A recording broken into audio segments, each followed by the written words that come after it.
All right, are we ready for Hellfest? Ooh. Yep. It's gonna be bad. Joe. Yes? Did you eat some cheese? No.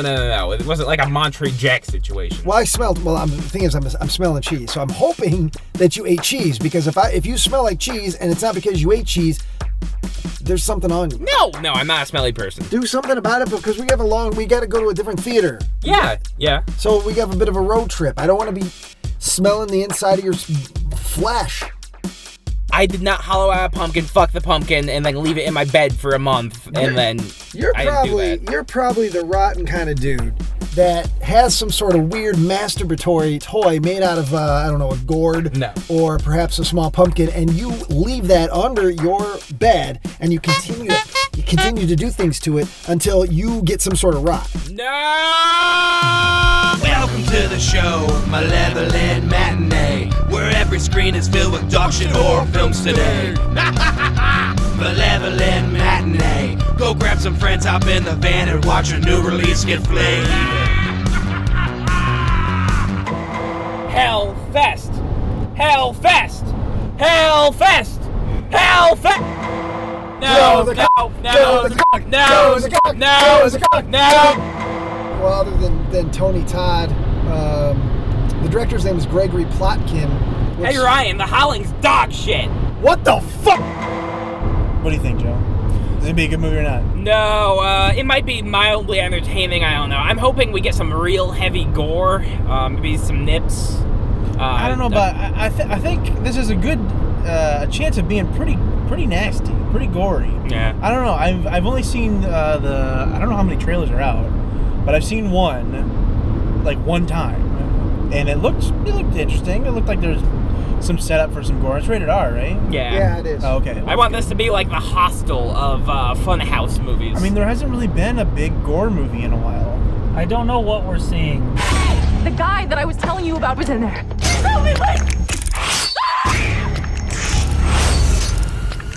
Help me!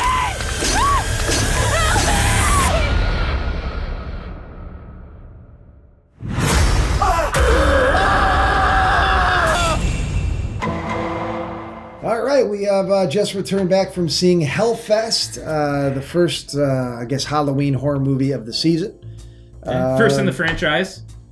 Last in the franchise. I'll be shocked if it has a sequel. I mean, I guess we'll find out about the box office receipts this weekend, but I don't see the movie being number one. No. This is the earliest in a run we've watched. Like, it came out today. Yeah. We saw a matinee screening of the movie today. In the theater, there was a lot more people in the theaters than I expected. 25, 30. We saw it in the suburbers, so of course there's a larger population than here, but still, I didn't expect there to be... In a mall, too. Yeah, in a mall. Helps with... But I didn't expect to see that amount of people in the movie. I got the pose in front of a couple of this cardboard standees. Yeah, Joe made a fool of himself. That's fine. Joe ate popcorn with copious amounts of butter on it, yet he had no drink. No drink. Really? I had a mission with Hellfest. The mission was, 1, watch the movie and remember what goes on. 2, not involve Joe in the experience as much as possible when I'm sitting next to him. Yeah, and he did a good job of that. He tried. He was slithering. He was whispering filthy things to me in the ear, and just he tried his best to make be relevant to my life while we watched the movie, but he failed miserably. No, I got some good licks in. It's a good feeling. Okay, it's a good feeling to render him useless. That's fine. I don't mind. Don't touch me with your hand. So Hellfest is kind of a strange premise. Like, it's a bunch of teens, who go to an amusement park or maybe just a big haunted house. It's kind of not clear. And they go and, it's scary, and there's a little love interest thing, but then there's a killer who's there, and oh my God, which one is the real killer? We don't know. We never will know. It's like, what if Michael Myers was plucked from trick or treating into a spook house? Yeah. But it fucking sucked. This was a very toothless. Again, tons of missed opportunity. This is one of those movies where you see the trailer, you think, it looks okay, but your mind starts rolling, thinking, well, all the opportunities, It's just a trailer. Yeah. They can't show blood and guts in the trailer. Well, yeah, and you think, but they set up like, oh, they cut right away, and there's a lot of potential with the premise. I mean, you've got this haunt, you've got people in costumes, and people aren't going to know what's real and what isn't. I mean, there's so many cool things you could do with a slasher movie set within this world in 2018. But they didn't take any of those opportunities. It was just like, how did they not think of these things?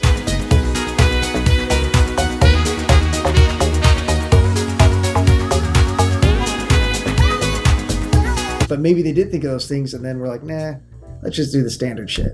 I really love the fact that there were more jump scares, I think, than I've ever read in a script before. I figured kids would be exhausted. I think this is probably like a first draft to film. Like, they probably got that first draft nailed and they went straight to shooting. Well, there's a lot of writers credit. There was 2 sets of credits, one for story by, one for screenplay by, and some of the names didn't overlap. So there was like 3 or 4 names attached to the writing portion of Hellfest. So, I don't know, man. It's got one name actor, Tony Todd, which they got him for a half an hour. Tony Todd will, he's working. He'll do anything. He's a working actor. He'll show up. You pay him. He'll show up. He'll hit his marks. He'll say his lines. Tony Todd, in other words, Tony Todd is not necessarily the mark of a good horror film. Just because he was a Candyman and he's done a few things, I'm not sold when I say, "Oh, Tony Todd's in it. This has to be good." No, he's like all these great guys: Bill Moseley, Michael Berryman. These horror icons, if you will. Sid Haig, just because they're showing up in a movie doesn't mean it's going to be a good movie. They're still working actors. Yeah, so. And this one is going to be up there in the pantheon of horror classics. I totally agree. A girl comes home to her house from school. She might be, I assume she was in college, but everyone in this film acts as though they're like 15 years old. There's no backstory whatsoever. No. Which usually in like a slasher type movie, I don't fucking come on, let's go. Yeah. But like there's 0 in this one. Well, there was a prologue too, though. Remember? Yeah. So, shit, that's right. Well, it opens up on like a spooky chimp skull thing, which was weird. Yeah, it's just like that's fine. Which was all right, fine. Yeah. They know what we're doing here. This is fine. We all screamed Buckley because we assumed. And we got the whole theater to do it. All like 50 people. It was great. They all know the ancestry of Buckley. It was fine. Yeah. So it's moving through. It's kind of like Halloween. I guess it's hot. It takes place on Halloween, but I'm talking about like the prologue to this. I can see where they were like, "Man, this is just like the start of Halloween '78." Where it's just like it's very slow. Oh, it's terrible. Yeah, but it's a slow push through a haunted house, and you're kind of following the killer guy. And one girl who's like, this isn't scary, or something, and then he ends up, and the whole time it's like cut between him moving through different rooms and the stark black and the blood red title card. It's like, all right, come on, this is fine, sure. And then he just like stabs her. He stabs the girl, and just like then he hangs her. And that's right. And as this is during the opening credit sequence, and when by the time the directed by title card appears, it cuts to just like feet. You see separate feet hanging, and the idea is that this guy killed a group of people within this. No. I thought it was that like there were a bunch of prop bodies hanging around, and he strung her up like she was a prop. Well, the pullback, Joe can't. No. Killer left her body in the park for 3 days. They thought she was a freaking prop. Even when you're right, you're wrong. I'm wrong. I know. So basically, in this prologue, the killer kills one girl, and then he hangs her body amongst a bunch of prop bodies in the haunt to make it look like she was part of the, the decor. Until later on, her body started stinking and flies and whatnot, and swelling up with gases, and then they realized, oh shit, this is flesh. It's a real deal. Flesh and blood. Way to remember that, bud. I'm sorry. Yeah. Good job, Ryan. You fucking idiot. So you were wrong, Joe.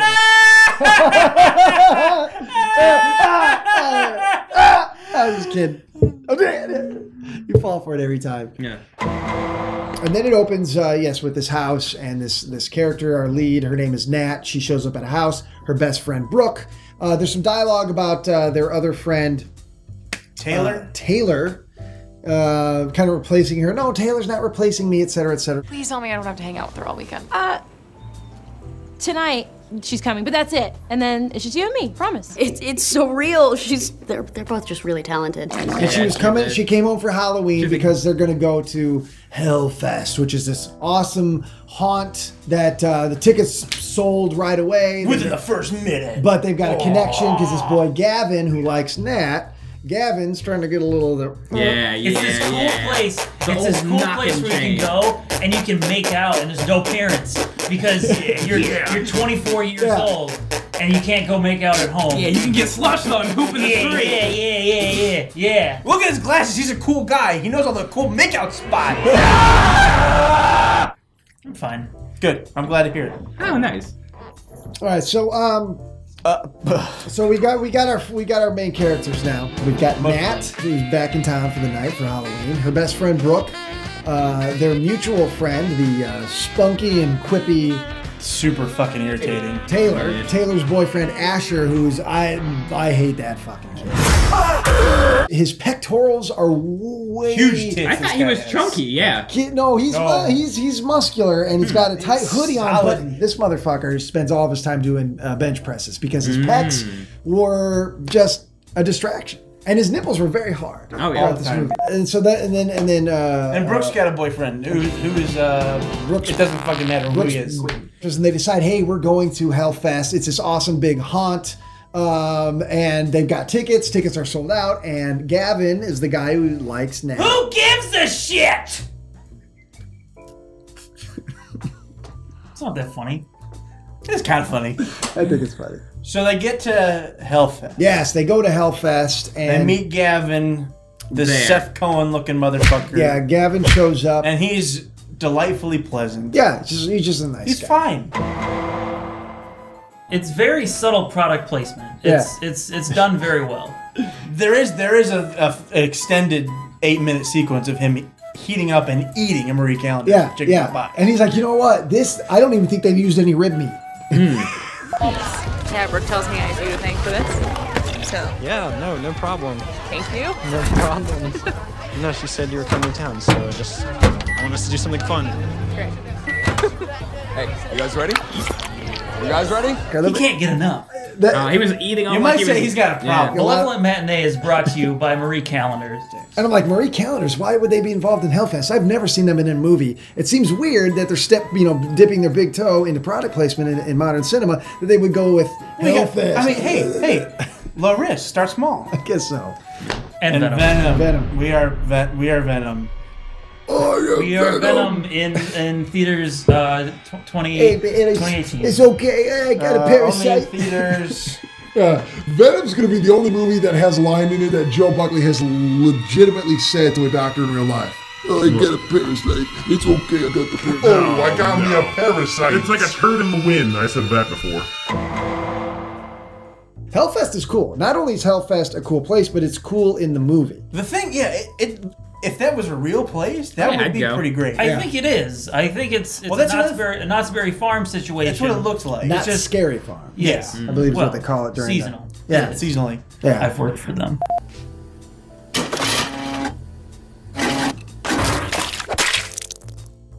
Well, don't show the eyes. Don't show the eyes. The production value, there's no way that this film had that kind of a budget to afford. Absolutely. All this shit this existed. Lavish stuff. You could, a lot of foam. You could kind of tell, like there's so Lots many of performers costumes. walking around. It was obviously stuff that was already in place somewhere. It pretty has cool to be. costumes. Yeah. Yes. Like that weird little clown and threw like a bunch of confetti at him. Big head guy. Big head guy who had like two heads. The costumes. I really like the blobby guy who spits on her. Like that's a real that actually happened. Cause it's him. No. Anyway, he projects himself. Joe projects himself on every character in every movie that he watches. Oh, I can't be any of the main characters. Don't look like me. Yeah. Well, like that guy. Tyler, can you look up the budget for this film? I'm incredibly curious. All right, everybody, it's time for Guess That Budget. I'm gonna say big money. 12 million. 25 mil. I'm gonna say 10. 13. Holy shit, 5? Oh, we were way off.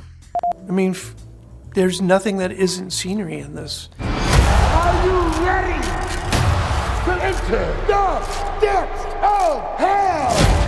Are you ready to enter the depths of hell? Yeah, there's okay. So it's 5.5 million. There's no way in hell they did all that. Yeah, and the movie was shot in Atlanta, Georgia. No way, I mean, it had the big, like everything, it's shot in Atlanta. So these days, money. so it had the big shot in Georgia. But like Nick was saying, weird. it was early on in the credits. It was right after the cast. Yeah. It shows a big, huge Georgia film office big Georgia thing. peach. Yeah. And Usually- it's obvious that they For all you gave something. normal people who don't watch to the end of the credits, Yeah. that's usually like the last thing or one of the Yeah, like it's usually one that, very end. and then like Kodak. And we don't know that it's a park until we get they say there. it's a Do they? traveling horror show. Yeah, they do But say that it's to something me- that comes to town, which But was that, weird. 'Cause that to me makes it feel like it's like a kind of a carnival / haunted house thing. well, that's It looks like a killer scene tonight here at the Macon County Funhouse. We may need crowd control. That is right, Dr. D. People are literally losing their heads to get in here tonight. Not scared. Oh, that looks so real. That other one's hot.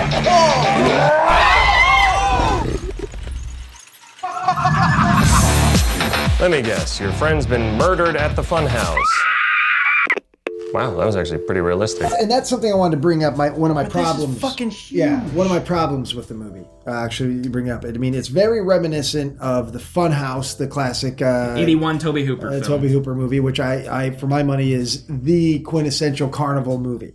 Not only because the first 45 minutes of that movie is just about the weirdness of a carnival, it feels very real, before the monster stalking elements come in. And this movie felt to me, I'd be shocked if the people who wrote it were not very much aware of the Funhouse, because even though it does not, I feel, capture that true essence of the Fright Fest or that sort of thing. I mean, it does to a certain extent, but there's also a very artificial, busy coldness to it. But it seems like a great chunk of the movie is spent with just the characters and just enjoying Hellfest. Like almost like the people who ever ran the park that they used for Hellfest said, look, you can, that was part of the deal. You can make your slasher movie at our park, but it's gotta look fun. But you got to spend a lot of time just enjoying the park. So a big chunk of this movie is just the characters going through a spook house. Going through the spook house, going on rides, trying to win stuffed animals with the carnival voodoo games. dolls. And that sort of thing, which I liked that. Although, like I said, it didn't really, I don't feel it captured the true essence of what those haunts feel like. I like that it was taking its time and we were getting to see what Hellfest was. Yeah. I feel like I visited Hellfest before, the killer started really doing his shit. But a part of, and I liked that. The whole, at least for me, the whole part of like going through something like this is like the first person experience of going through it. And I expected there to be like a first person shot going through this thing and then be, something like that. Even like a Doom is what I think of. Like, give me a version of that is like a walkthrough of this. But it's none of that. Everything is like lit very well. Like too much. It's all blue. Yeah. So it looks kind of dark. Like none of it is scary. I guess there was no atmosphere. There was no atmosphere to it. I never felt like I was going through a haunted house. No, it felt like a movie. It did feel like a movie, and then I guess that was my problem with it. It didn't. I don't feel that it captured the true feeling of like the atmosphere of one of those places. So anyway, our main characters show up at Hellfest, and they're going through, and while they're enjoying their time at Hellfest, we also start following a character only from behind. Guy pulls in, walks into Hellfest. We only see him from behind. He's a hoodie. He pulls something that we don't see out of the pocket of his hoodie. Turns out it's a mask. And the guy gets in to Hellfest, and now it's kind of like, okay, that's the killer from the prologue. Yeah. And why he chooses our leads, I don't know if that's ever truly established. They kind of make faces at him. They flip him off. Did they do something to him? He did kill the girl in front of her. You think you scared me? No. Move. Help me, please, please help That was me. melodramatic. Okay, just do it. it probably could have been done better, but we are introduced to him killing someone in front of our main protagonist. So, but we see in part of the haunted house, and it's like, oh, that was super real. Part of the thing. And that's the hook of the trailer too, Yeah, which you comes never up saw. But that's afterwards like the big. Yeah. Okay, this is this kind of movie. This might be interesting. It's not that kind of like movie. a cat and mouse. No, it's not. But we see him. Who? What have we called him? We've the movement and the movie. His mask looks like a piece of dried shit. Looks like a. You think you're scaring me? No. Move. You know what kind of reminded me a little bit of at the end of Friday the 13th Part 2, the big jump scare or Part 3, the big jump scare at the end of that movie is when the character of Chris is is on the boat, she's on the lake, and they repeat the jump scare of Jason coming out of the water from Part 1, but in Part 3 it's the mother and the makeup that they used on Mrs. Voorhees in the jump scare. Kind of the mask reminded me a little bit of that, and that's what I thought. But we've kind of come to the conclusion that it also looks like someone took a bunch of shit and hammered that shit and dried that shit, sun-dried that shit, cut out some eye holes, and then placed that shit upon their visage. So, but anyway, so we've been calling him the movement. So this movement, the dumper, the dumper. And so the guy basically, I don't feel there is any motive for this character. The guy just shows up to Hellfest just to kill random people. Well, I think he's just kind of like a serial killer who takes advantage of the walking around with a mask and everybody's got to be screaming and stuff. So if you stab him in the park, it's fun. Yeah. Should we talk about the reveal or should we save that? We'll wait till the end. No, we can wait till the end. It's dumb. Yeah, there's a reveal, but it still gives no motive. Okay. So essentially the plot line at this point is the killer has showed up, bumps into a girl, the girl sasses him. That goes away. We spend time with our leads doing all this wacky shit. The leads eventually go into another attraction. And at the attraction, they're quipping and having a good time. And the movement, shit-faced man, Dumper,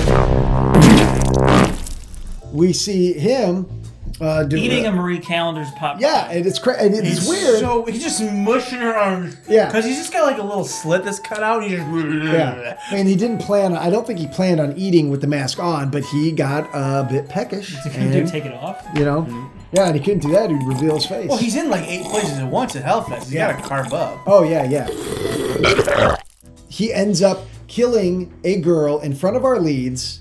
For real, while our lead, specifically Nat, who kind of stays behind to watch it more than the others, isn't sure if it was real or not. And it is real. We know as the audience, he really killed that girl. But it could be like a weird interactive thing. It would be a real easy trick to pull off if it was a trick, because all it is a retractable blade to the stomach with a little blood pouch and then. So that's why she believes it. Yeah. So Nat, and so that's happened. But now the killer though is paying attention to Nat. It's like, okay, and her friends. So then the friends go in about their business. They go to a ride called Night Bumps. Night Bumps. I don't know why. It's like it's a dark ride. So like Haunted Mansion at Disney World. Yeah, or it's a train. Yeah, tunnel. Like you sit down in a little thing. You make out. And instead of like a swan coming by you, there's like a man with no jaw.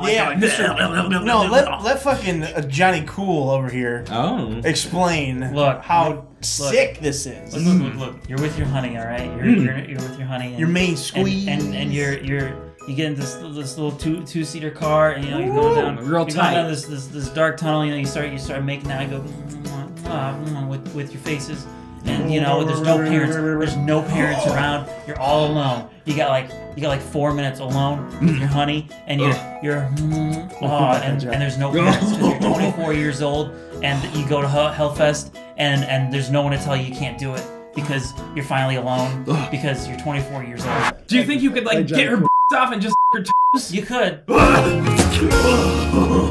Joe, why would you want to do that when you could split a nice hot Marie Callender's chicken pot pie? Well, the problem Joe split. Splitting? No, that's all mine. Well, that's true. He need a big one. Oh, Joe's never.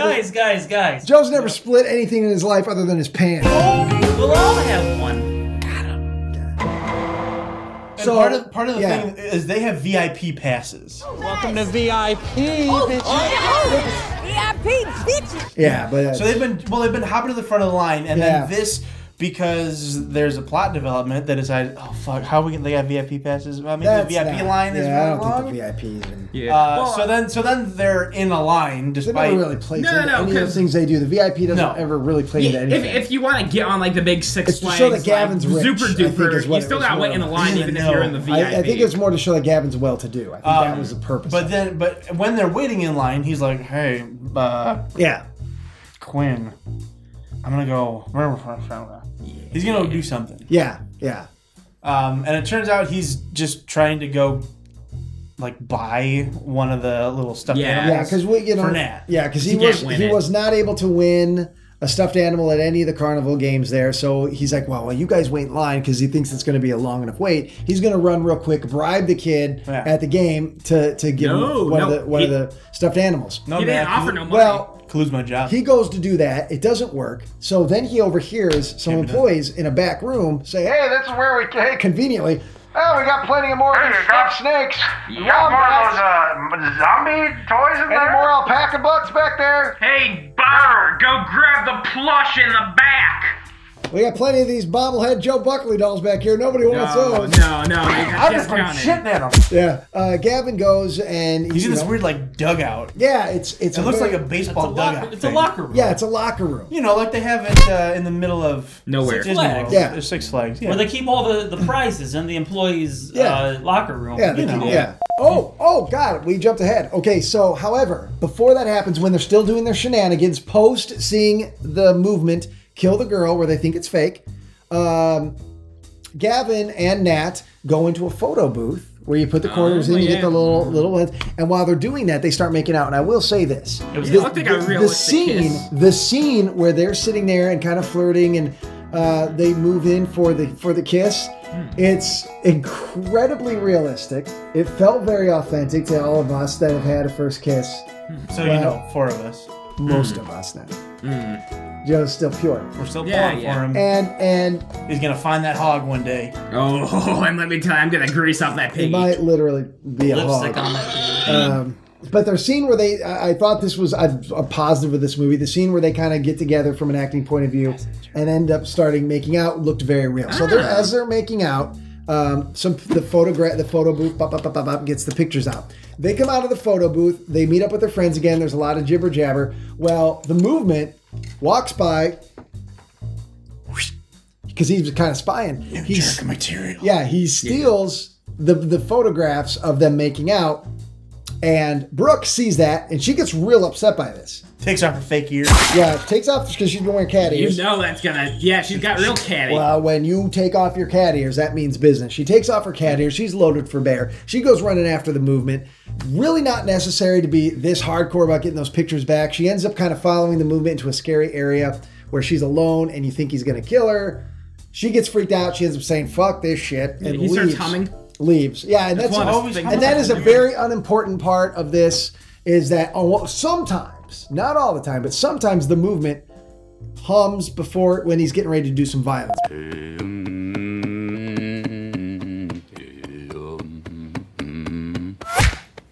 So it's something that's picked up, dropped, and then picked up again at the very end to try and make sense, try to explain the humming, but it's fucking dog shit. May have been added in post. Yeah. So anyway, absolutely added in post. That's going to get us back to Gavin trying to steal a thing. Well, Movement shows up. He remembers Movement from stealing the pictures. Again, tells Movement he's taking his job too seriously. Leave me alone, bro.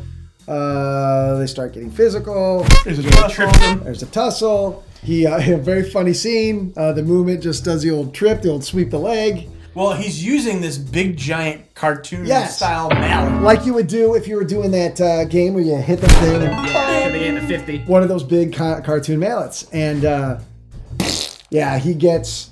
And it's a good scene. It's a good, quick moment. It is a practical effect where his head is just... Yeah, they probably just loaded up like a head with like jelly and like please explain this effect, not our effects friend. Yeah, Nicholas. It is at this point in which I thought the film was actually going to start picking up and being interesting. Up until that point, I was bored.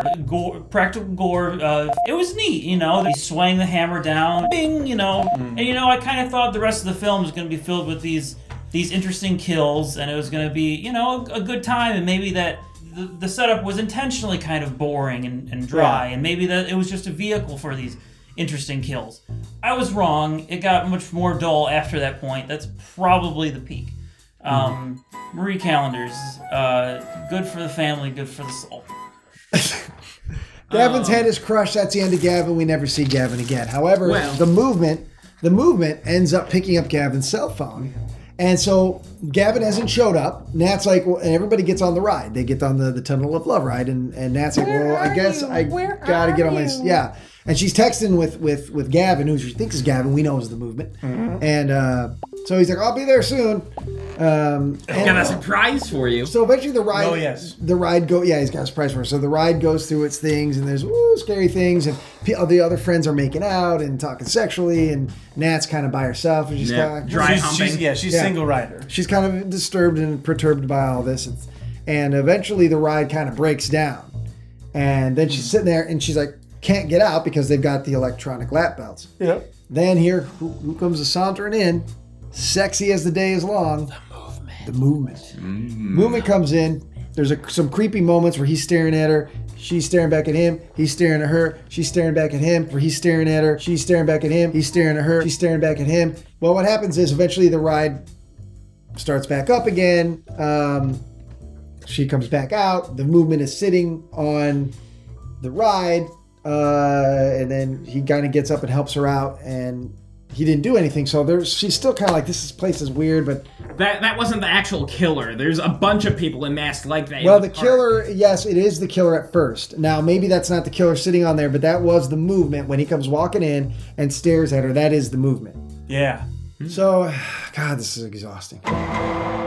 Shit happens. Yeah, so that's why we're moving ahead. It's too fucking late. Yeah, so this is the latest we've ever filmed. So basically this kind of continues on, this cat and mouse thing with the movement. Is he there? Is he not there? Is he watching? Is he not watching? Where he's staring at her, she's staring back at him, he's staring at her, she's staring back at him. The important thing is nobody's dying in this. Nobody's dying yet. We've had, a couple people die, very bloodless, except for the head crush, which is very quick. Even that wasn't. Even the stabs are just kind of nothing. Yeah. One guy gets in the eye. Well, then we get that. Then finally things start getting killed. Asher ends up, I don't remember how, but Asher ends up... There's like 3 mazes, and they go in different ones. Yeah. There's like 3 different mazes. They go in different ones. Yeah, they go in different mazes. Like Asher... Scooby-Doo episode. So Asher ends up by himself with the movement. He gets stabbed. He ends up getting stabbed in the eyeball, killed. And that's kind of a decent kill.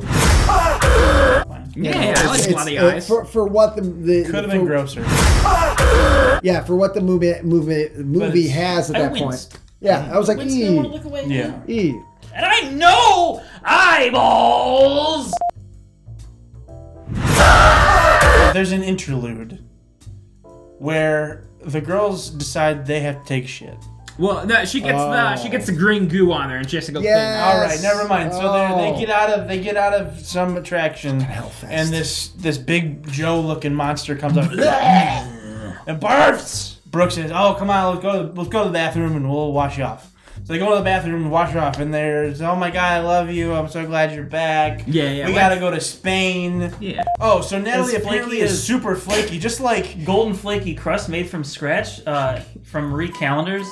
Made from scratch sauce and with tender white chicken meat. Just like the main character. You know what, Nick? Let me see that. This might as well be the plot. This might as well be Nat. Nat's face should flaky, probably saucy. I don't know. Instead of Marie Callender, should just be Nat's, and with her face. Natalie Callender's. Yeah. There's like 600 calories in one of those. That's basically just butter. I can smell your fingers. What the fuck? No. Put it away. No, that's wrong. God, they weren't that close. That's not wrong. I don't know. I'm not making this up. Their fingers were like this. I could smell something. I have no idea. Couldn't tell you. You can't tell us why your fingers smell. No, they don't smell. It's fine. Yeah. They're grubby and they have Nick smell. I believe in you, Nick. What if we ruin his nose too? His eyes are already dead. Don't move him. Oh, Joe, those fucking stink. No. Those fucking stink. Yeah, that's wrong. He's got the stink finger. It's like an incredibly sweaty salt. It's like the sea air. No, but it's not refreshing. No, it's not like Earthbender. It's like Joe. Earthbender. What are you talking about? What are you talking about? Those are greasy, grubby little. They were covered in popcorn butter. You should have washed them. Go wash your hands. And I know you licked them clean. Go wash your hands. Oh yeah, because I turned and looked at this cocksucker at one point, and he's going, and it was like he was playing the piano, and his mouth was the keys. I was almost impressed with how fleet of foot his fingers were as he sucked. He sucked every piece of salt. There's so much butter. Every piece of butter, every piece of whatever meat you ate before you came over to Tyler's, every bit of soap, well, not soap, every bit of just everything that you had on your fingers, you were just sopping that shit up like it was a Marie Callender's and you had a biscuit. Shut the door behind you. Yeah. Okay. Shut the door on your fingers, too. Okay. Take care of those. Get rid of them. He doesn't need them. So they go in the bathroom to clean off the goop, and Natalie apologizes to Brooke for being so flaky and flaking on plans, and the bathroom is really red for some reason, and nobody else is in the bathroom, and they say they love each other. Yeah. They miss each other, they want to travel, and they decide to go to Spain. And then Brooke is very excitedly like, I'm gonna go to Spain!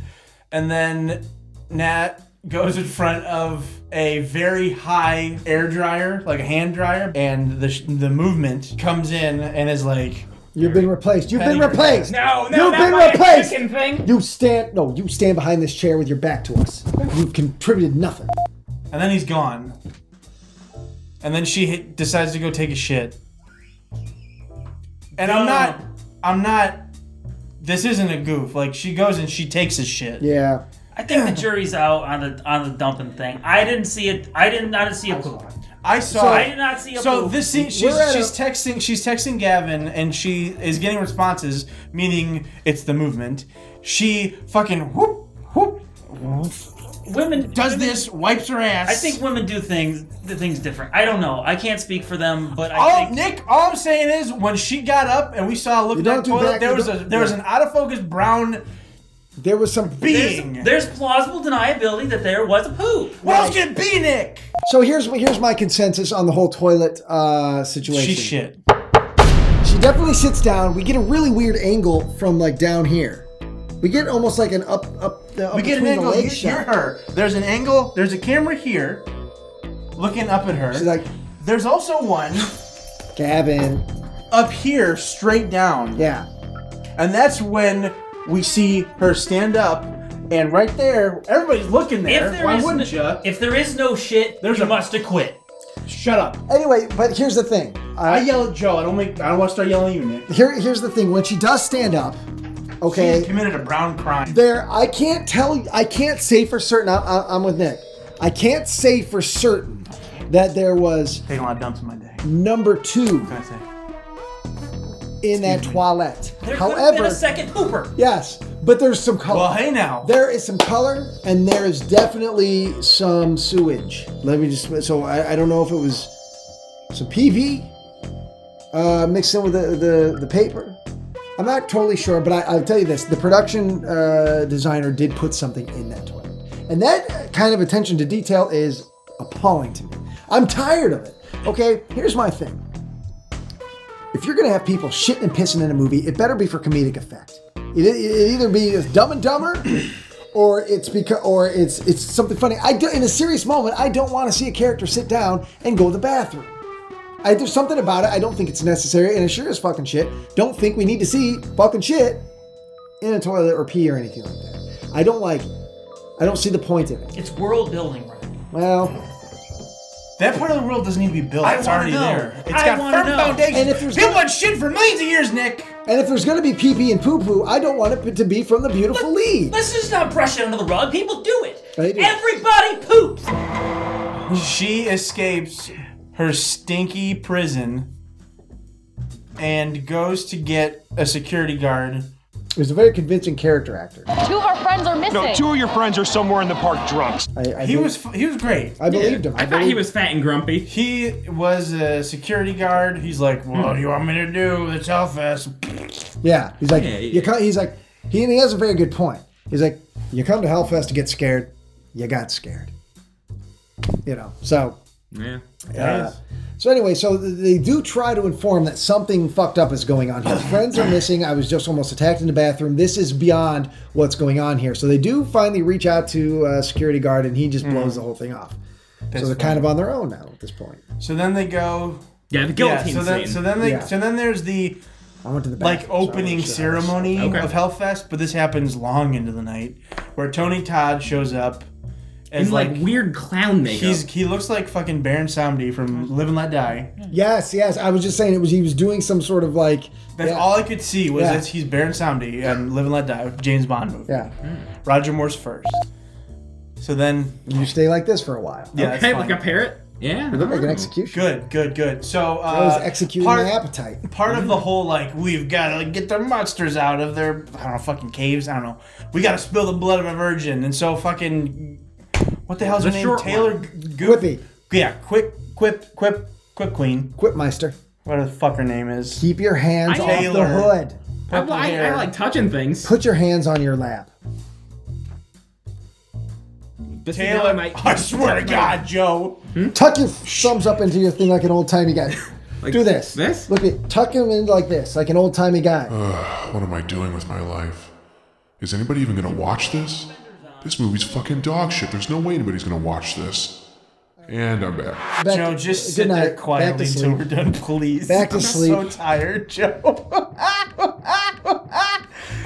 So she volunteers to be the virgin sacrifice. There's a lot of goose like... Oh, well, how long do you have? Because I've actually done laps around the 7 deadly sins. Oh, impressive. Just chop her fucking head off! She's goofing. They put her in a guillotine, and it looks like... Give you one reason not to And do Nat is freaking out because she sees that the movement is dressed much like Joe right now, and he is standing as the executioner. Part of his foot, his boot, is all scuffed and like ripped open, so that's the way we can tell who he is instead of just some random actor. So they throw the guillotine down, and she's, oh my God, no! Running in slow motion up to save her dumb friend, and then it turns out, oh, it's just a goof. It's just part of the show. Oh, I don't want that. She's got like a fake neck on. I don't believe in Marvel. And she's got her head in this hole, and Tony Todd's pulling up her fake severed head, prop head. So they pull her back. They pull her. Hold the Venom cup. I don't believe in that. I don't care what you believe, Joe Buckley. You know what? Yeah. So then he tries to cut her head off for real, but the blade sucks, I guess. It's like a prop blade. It's dull. It goes down and just like cuts the back of her neck. Yeah, it scuffs her neck. She survives. He's like, interesting. And he's like winding it back up. And then she escapes, wriggles out. He doesn't even fucking see it.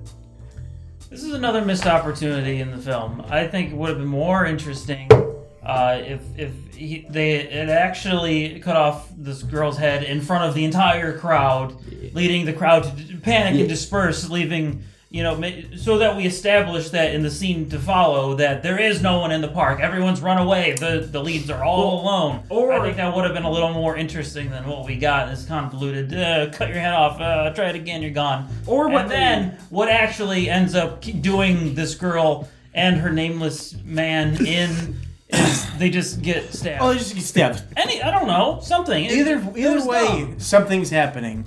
But it didn't happen. So then they end up getting stabbed. Yeah, so she runs out with just like a little cut on her neck, and the movement comes out, fucking stabs her and her boyfriend real quick. Then everybody freaks out. I don't fucking care who it is. That is her boyfriend. Oh, Quinn is the. It doesn't matter. Literally none of this matters. Oh yeah. Well, they kill the other two characters, and now all that's left is Nat and Brooke. And they're the running two best around, friends. And they're in hell, which is like the top shit, scariest thing there. They can touch you in hell. Keep in mind, it's the magnum opus of this park, and there was no one in there Not fucking soul at all. in there. At the peak time of Hellfest, no one is in the hell room.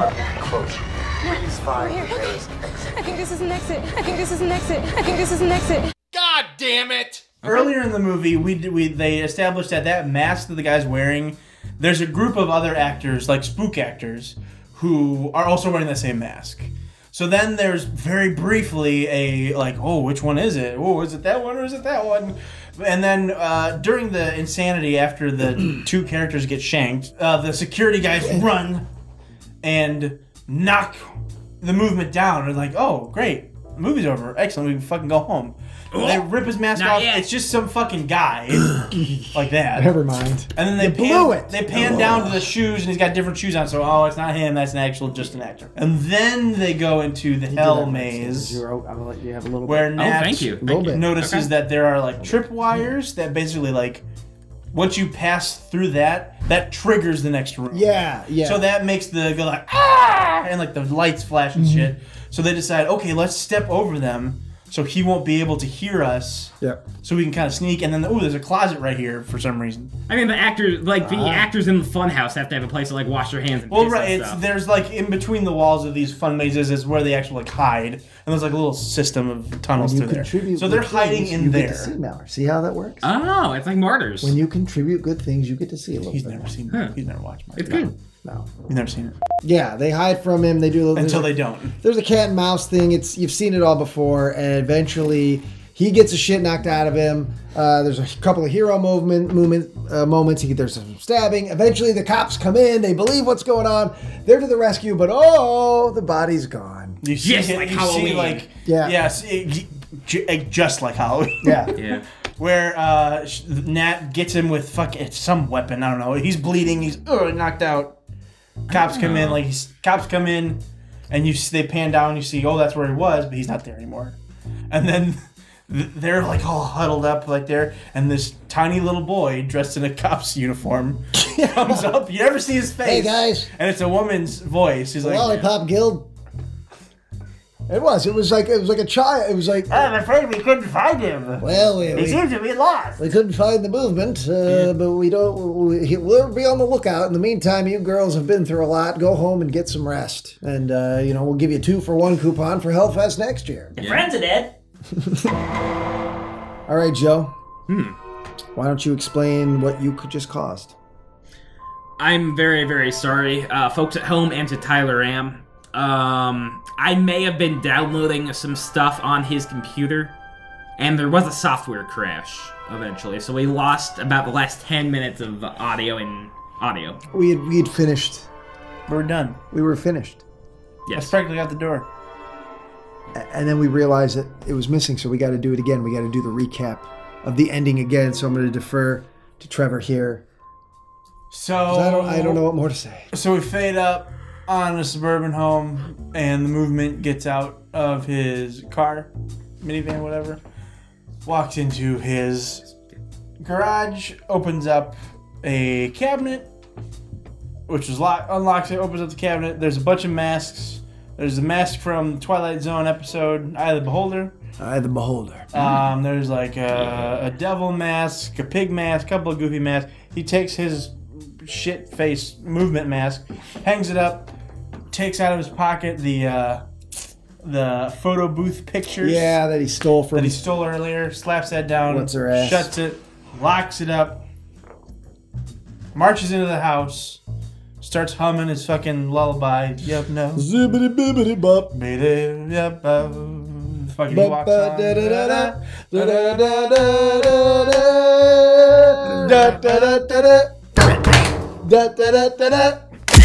Anyway, it turns out he's got a daughter. Oh no, Psycho Killer's got a daughter. Great, who fucking cares? The movie sucks. Hellfest. What do you think? Do your thing. All right. They know what it is. Do it.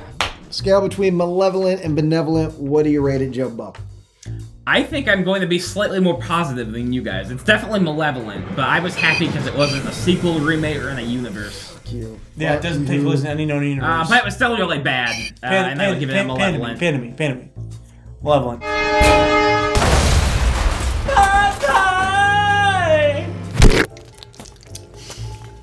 It was shot well. It was. I give it. It looked pretty nice. I give it malevolent. There were moments that I liked in the movie. I liked when the realism of the first kiss. I liked the way it was shot. I actually kind of like the score. I hadn't talked about that. I like the music. Bear McCreary. Bear McCreary. Does Walking Dead. Okay. So that explains it. It's quality. That's part about that show. Quality composer. Yeah, got him. But otherwise, yeah, the movie was very forgettable and pointless, and I will never, ever watch it again. No. How about whenever the sequel comes out? Not going to be one. There's not going to be a sequel. I don't care. No. Yeah. It only took $5 million to make. It'll probably make, I would say, at least $10 million. 25. All right, that's enough. Yeah. Ladies and gentlemen, thank you.